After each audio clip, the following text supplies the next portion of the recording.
Hi అండి, అమ్మ వంటలకు స్వాగతం. ఈరోజు మనం చికెన్ లివర్ కర్రీ తయారు చేసుకునే విధానం చూద్దామండి. దానికోసం కేజీ లివర్ తీసుకున్నాను. స్టవ్ మీద కళాయి పెట్టి ఆయిల్ వేసుకొని హీట్ అయినాక ఆనియన్ పచ్చిమిర్చి వేసుకోవాలి. కొంచెం బ్రౌన్ కలర్లోకి వచ్చినాక 2 స్పూన్ల సాల్ట్, 2 స్పూన్ల అల్లం వెల్లుల్లి పేస్ట్, 1 స్పూన్ పసుపు వేసుకోవాలండి. అంతా మంచిగా ఫ్రై చేసుకోవాలి. అల్లం వెల్లుల్లి పేస్ట్ పచ్చివాసన లేకుండా ఫ్రై అయినాక మనం తీసుకున్న కేజీ లివర్ని అందులో యాడ్ చేసుకోవాలి.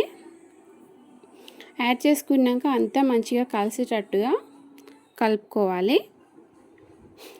కలుపుకున్నాక మనం మూత పెట్టుకోవాలి.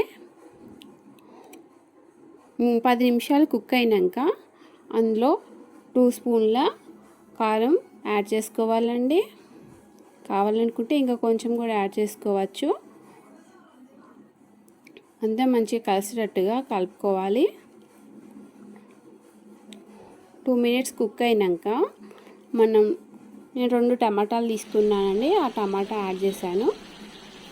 టమాటా మంచిగా మగ్గినాక గరం మసాలా 1 స్పూన్ యాడ్ చేసుకోవాలి.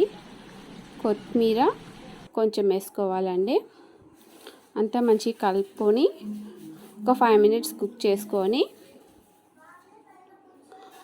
సర్వ్ చేసుకుంటే చాలా టేస్టీగా ఉంటుందండి. ఇంట్లో వాళ్ళు చాలా ఇష్టంగా తింటారండి.